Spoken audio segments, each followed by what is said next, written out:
Hello दोस्तों, welcome to my channel. और आज इस वीडियो में मैं एक नया टॉपिक लिया हूं जो कि है एआई और रैग सिस्टम। जी हां, आज के तारीख में एआई एक बहुत ही हॉट टॉपिक है और अगर आप आपके करियर में एक बूस्ट चाहते हैं तो डेफिनेटली एआई एक ऐसा फील्ड है जहां पे आपको आपका टाइम डालना ही चाहिए। ठीक है, तो इस वीडियो में मैं आपको दिखाने वाला हूं कैसे बिना एक बहुत ही पावरफुल मशीन के, आप एक बहुत ही बेसिक मशीन के through using some free service providers आप एक रैग सिस्टम बना सकते हैं बड़े ही आसानी से। ठीक है, तो चलिए स्टार्ट करते हैं। मैं इस वीडियो के लिए दो सर्विसेज यूज करूंगा। पहला है ग्रॉक क्लाउड। ग्रॉक क्लाउड कुछ मॉडल्स हमें देते हैं यूज करने के लिए। उनके पास प्रोडक्शन लेवल के कुछ मॉडल्स हैं, प्रीव्यू लेवल के कुछ मॉडल्स हैं। ये एक सर्विस प्रोवाइडर है जो आपको फ्री में एक अकाउंट बनाने दे देगा, और जब आप एक अकाउंट बनाते हैं तो आपके पास कुछ क्वांटिटी में टोकन्स फ्री में अवेलेबल रहते हैं जो आप यूज कर सकते हैं। और मैं आपको बताना चाहूंगा कि ये एक बहुत ही जेनरस फ्री टियर है, क्योंकि आपके बहुत सारे रिक्वायरमेंट्स इस फ्री टियर में डेफिनेटली कवर हो जाएंगे। दूसरा, किसी भी रैग सिस्टम को बनाने के लिए एक वेक्टर डेटाबेस की जरूरत होती है। ठीक है, और उस रिक्वायरमेंट के लिए हम यूज करेंगे पाइनकोन। अगेन, पाइनकोन के लिए भी आप एक फ्री अकाउंट बना सकते हैं। जैसे ही आप अकाउंट बनाते हैं आपके पास अगर आप देखेंगे स्टोरेज में 2 GB, read units, right units, आपको इतने सारे फ्री मिलते हैं। ठीक है, तो ये हमारा फ्री टियर का कैपेसिटी है और इसको लेके हम आज बनाने वाले हैं हमारा रैग सिस्टम। तो चलिए स्टार्ट करते हैं। तो कोड के लिए मैं, देखिए मेरे पास ऑलरेडी जो मेन IPYNB है ये मैंने इंग्लिश चैनल के वीडियो के लिए बनाया था, तो मेरे पास ऑलरेडी रेफरेंस है और मैं काफ़ी सारा जो कोड है मैं वहाँ से पिक करूँगा, बट मैं आपको एक्सप्लेन करने वाला हूँ कि ये कैसे काम कर रहा है। ठीक है, तो सबसे पहली चीज़ कुछ डॉक्यूमेंटेशन कर लेते हैं, जाते कि बाद में भी हमें ये मार्कडाउन फाइल देखने के बाद समझ में आए कि हमने क्या क्या किया है। तो हम यहाँ कह रहे हैं कि we will be building a RAG system where we can paste any web URL like a blog post, and then our system will read the article, summarize it, and add it to our knowledge base. This way, later on, we will try to refer something. We will be able to refer the articles that we have read. तो इसका मतलब ये हुआ कि मैं इसका flow ऐसा रहेगा कि मेरा जो रैग सिस्टम है उसमें मेरे रीड किए हुए आर्टिकल्स रहेंगे। तो मुझे, अगर मैं ब्लॉग पोस्ट पे जाता हूँ और ये जो आइडिया है ये मुझे मेरे ही खुद के एप्लीकेशन के थ्रू मिला, अगर आप, तो ये मेरा एप्लीकेशन है ब्लॉगवर्म, जहाँ पे मैं मेरे अच्छे लगने वाले आर्टिकल्स को मैं बुकमार्क करके रखता हूँ। ठीक है, तो अगर मैंने ऐसा कोई आर्टिकल मुझे मिला, मैं क्या करूँगा, मैं उसे जाके इस सिस्टम में डाल दूंगा। मेरा जो रैग सिस्टम है वो उस आर्टिकल को पढ़ेगा, उसके कंटेंट को पहले समराइज करेगा। ठीक है, हम समराइज इसलिए कर रहे हैं क्योंकि रैग सिस्टम में मैं वैसे तो चाहूं तो पूरा ब्लॉग आर्टिकल डाल सकता हूं, लेकिन मुझे कभी भी वो पूरा कंटेंट मेरे एंड यूजर को दिखाना नहीं है, तो मैं उतना ज़्यादा डेटा क्यों स्टोर करूं। तो मैं पहले वो ब्लॉग आर्टिकल को रीड करूंगा, उसको समराइज करूंगा, एंड उसके बाद उसके वेक्टर एम्बेडिंग्स बना के मैं मेरे वेक्टर डेटाबेस में स्टोर कर दूंगा, जाते कि जब मैं बाद में कुछ सर्च करूं तो उस समरी के बेसिस पे मुझे पता चले कि ये आर्टिकल मेरे आउट से कॉन्टेक्स्ट बेस्ड है। ठीक है, तो हम ये देखेंगे आगे कि कैसे होता है, बट ये मेरा ओवरऑल जिस्ट है। ठीक है, अब इस चीज को करने के लिए मुझे चाहिए रहेंगे कुछ पैकेजेस, तो मैं वो यहीं पे पहले डाल देता हूं। तो यहाँ पे मैं इसको प्ले कर देता हूं। अब देखेंगे ब्यूटीफुल सूप। ब्यूटीफुल सूप मुझे इसलिए चाहिए क्योंकि मुझे पेजेस को क्रॉल करने हैं, और पेजेस को क्रॉल करने के लिए मैंने इससे अच्छी लाइब्रेरी नहीं देखी है। फिर हमें लैंगचेन कोर, लैंगचेन कम्युनिटी, ये दो पैकेजेस लगेंगे। इसके अलावा मैं लोड कर रहा हूं लैंगचेन ग्रॉक। लैंगचेन ग्रॉक मुझे इसलिए चाहिए क्योंकि मैं ग्रॉक के मॉडल्स यूज करने वाला हूं, तो उसका एक इंटीग्रेशन लैंगचेन पे ऑलरेडी अवेलेबल है। .env मुझे चाहिए क्योंकि मेरे पास .env फाइल है। ये इस तरीके के दो कीज हैं जो मेरे एक्चुअल env में पड़े हुए हैं और मैं उन्हें यूज करने वाला हूं उनके कीज के लिए। तो लोड .env हो गया, और लास्ट में है पाइनकोन हमारा वेक्टर डेटाबेस पाइनकोन का है तो वो हमें लगने ही वाला है। ठीक है, तो ये हमारे पैकेजेस हो गए इंस्टॉल।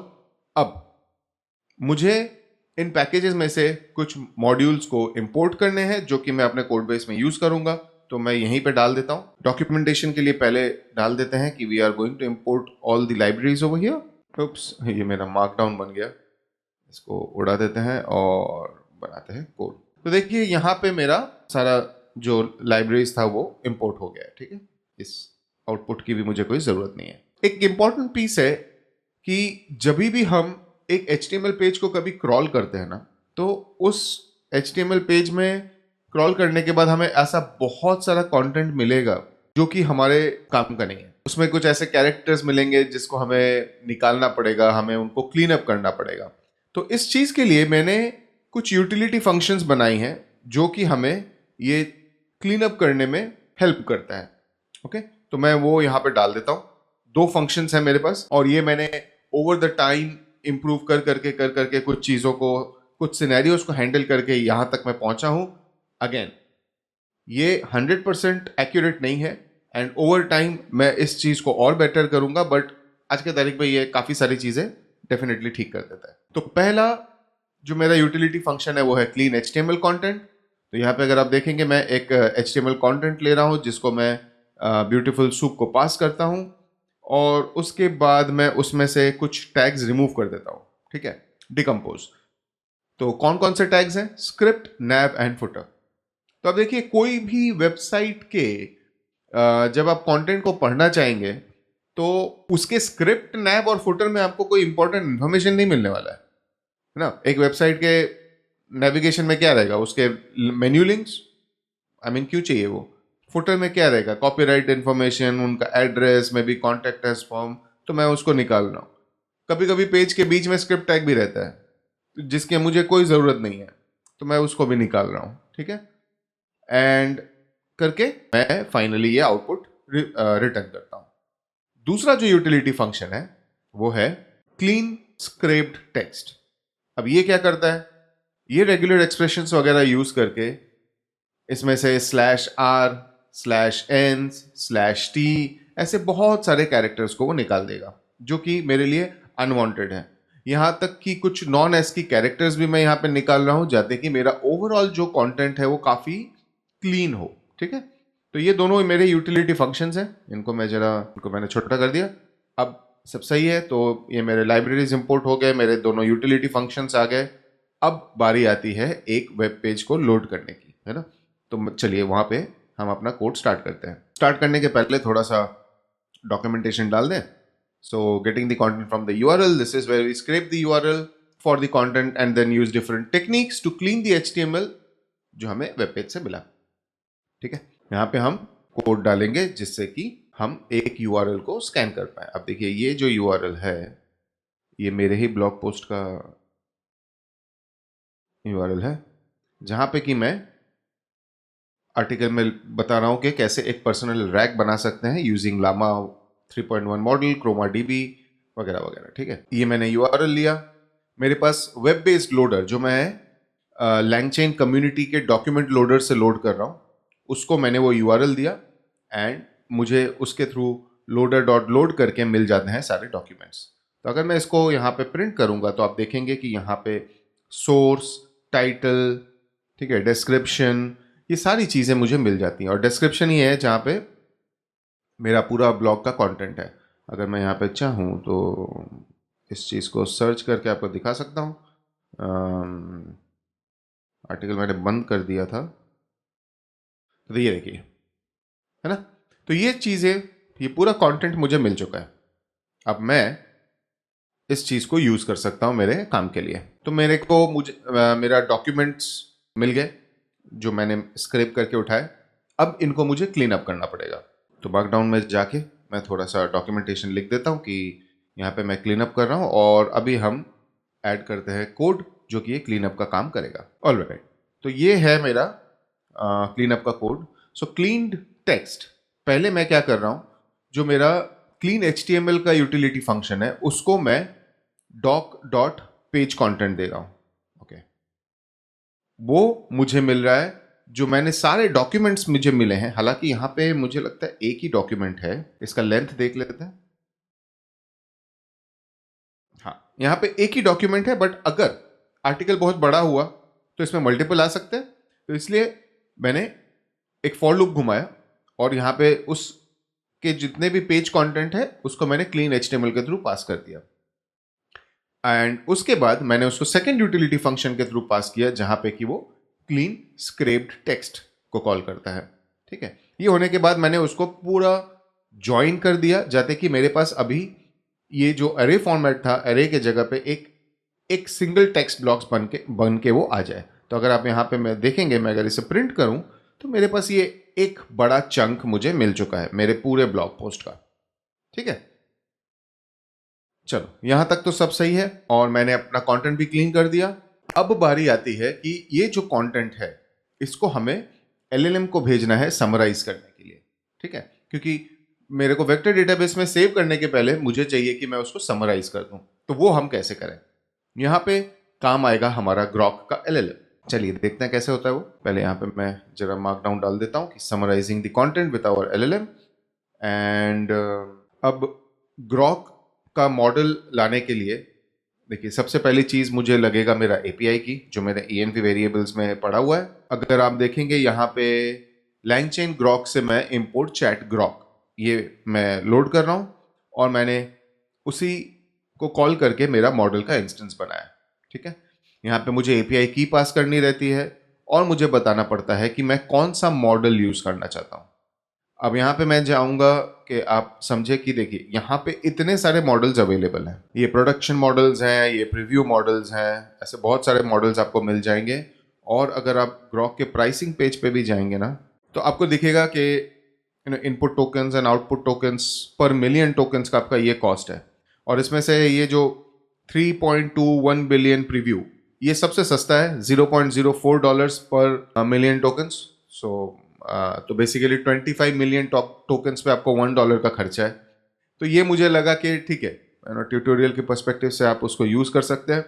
बाद में अगर आपको अच्छा वाला चाहिए तो आप कुछ जो महंगे वाले हैं, यहाँ तक कि डीप सीक वगैरह, आप सब यूज़ कर सकते हैं, उनके पास ऑप्शंस अवेलेबल है ना। तो ये मेरा मॉडल का इंस्टेंस मुझे मिल गया।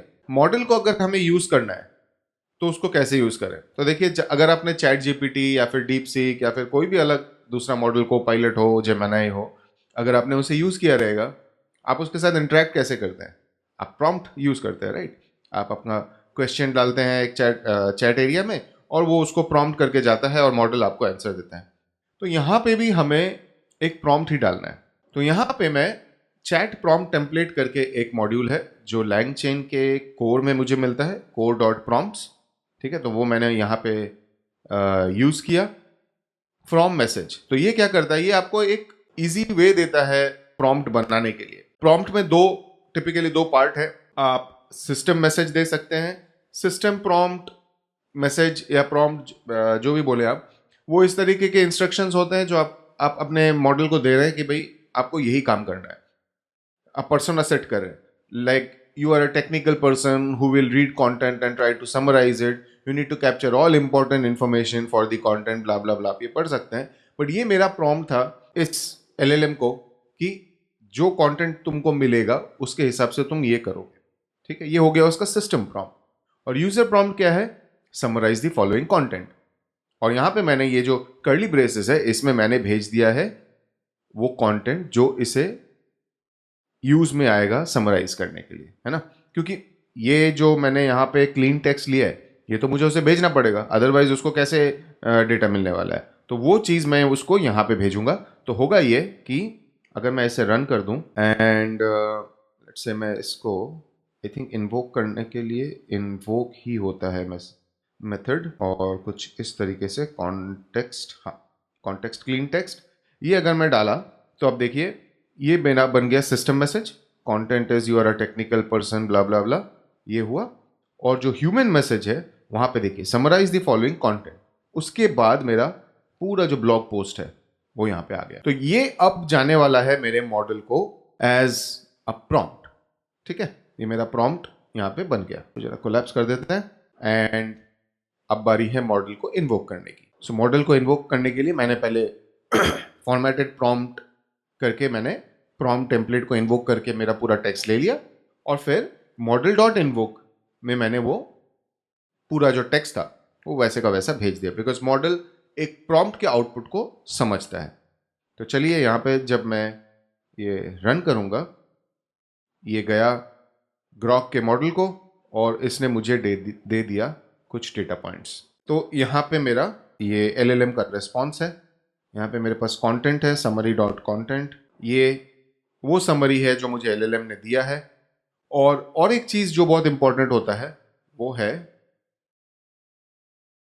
इसका मेटा डेटा। कहाँ गया वो रिस्पॉन्स मेटा डेटा?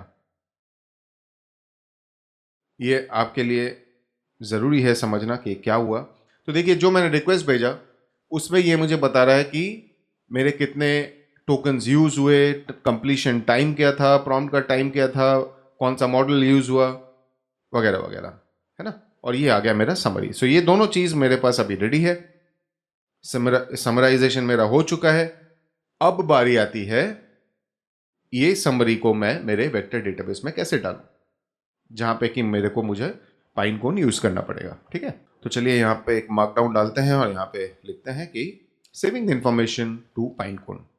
अब पाइनकोन एक वेक्टर डेटाबेस है। मेरे अकाउंट में फिलहाल कोई भी इंडेक्स वगैरह क्रिएटेड नहीं है, तो मैं एकदम स्टार्ट से एक स्क्रैच अकाउंट में कैसे आपको काम करना है वो मैं आपको समझाऊंगा। आपको एक API की बनाना रहेगा जो आप यहाँ पे जाके बना सकते हैं। मेरे पास ऑलरेडी है वो मेरे एनवायरनमेंट वेरिएबल्स में। अब सबसे पहला चीज़ जो है, मुझे एक ऐसा फंक्शन चाहिए जो कि मुझे इंडेक्स रिटर्न करे।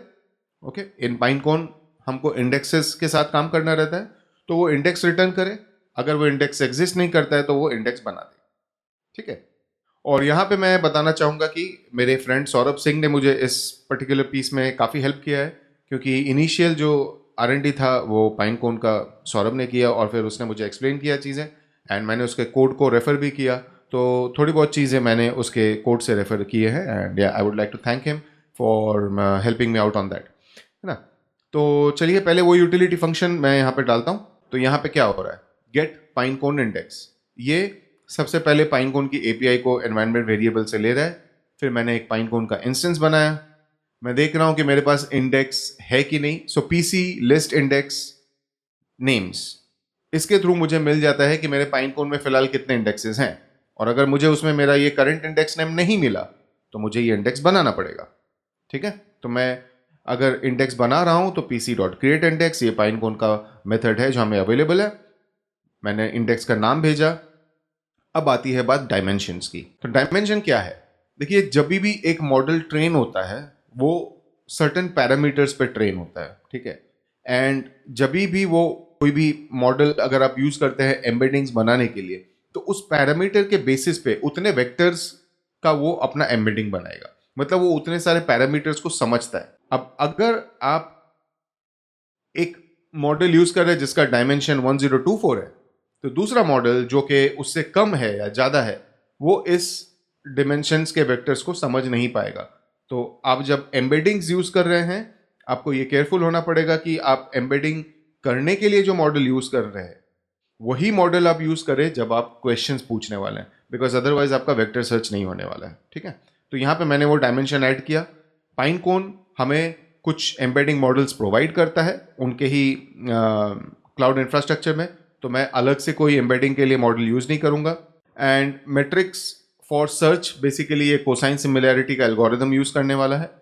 और ये चीज़ें स्पेक्स है जो कि आपको इंडेक्स क्रिएट करने के टाइम पे आएगा। अगर आप UI से बनाते हैं तो आपको भी चूज़ करने का ऑप्शन मिलता है कि क्लाउड सर्विस प्रोवाइडर क्या है, रीजन क्या है। फ्री टियर में AWS पे मुझे यही मिला। ठीक है, तो ये आप सेट करके रख दो, इस पर ज़्यादा ध्यान देने की ज़रूरत नहीं है। ऑलराइट, सो ये मेरा इंडेक्स गेट करने का यूटिलिटी फंक्शन तैयार है। एक और यूटिलिटी फंक्शन मैं ऐड करूंगा जो कि है, ये वापस से मार्कडाउन बन गया। हाँ, ये है स्टोर डेटा टू पाइनकोन। तो यहाँ पे मैं डेटा भेजता हूँ। पाइनकोन का मैंने वापस से मॉडल इंस्टेंस क्रिएट किया। मैंने यहाँ पे एम्बेडिंग मॉडल डिफाइन किया। मैंने ऊपर के यूटिलिटी फंक्शन को कॉल करके इंडेक्स लिया, एंड यहाँ पे मैं एम्बेडिंग्स बना रहा हूँ। ठीक है, तो आप देखेंगे यहाँ पे जो टेक्स्ट है उसको मैं इनपुट लेके ये एम्बेडिंग्स क्रिएट कर रहा हूँ। ये स्ट्रक्चर है। आपको पाइनकोन के डॉक्यूमेंटेशन भी में भी मिल जाएगा। तो मैंने यहाँ पे ज़्यादा कुछ छेड़खानी नहीं किया है, but what I understand is जितना भी आपका इनपुट है उसको ये लूप करता है और उसके वेक्टर एम्बेडिंग्स बनाता है। उसके बाद आपको ये जो एम्बेडिंग्स मिले और आपका जो डेटा है उन दोनों को लेके वो अपने रिकॉर्ड्स में अपेंड कर रहा है। ठीक है, जाते ही आपके पास एक ऐसा सिचुएशन रहे कि आपका जो एक्चुअल डेटा है और उसके अगेंस्ट में जो वेक्टर्स हैं वो मैप हो जाए, ऑलमोस्ट लाइक अ की वैल्यू थिंग। ठीक है, एंड तो ये आपका रिकॉर्ड्स बन गया। एंड उसके बाद मैं फाइनली पाइनकोन इंडेक्स में ये अपसर्ट कर रहा हूँ। ठीक है, अपसर्ट इज बेसिकली अगर वो है तो उसे अपडेट करे, अगर नहीं है तो क्रिएट करे। यहाँ पे मेरे वेक्टर्स में रिकॉर्ड्स चले गए और यहाँ पे एक इंपॉर्टेंट पीस है जो कि है नेम स्पेस।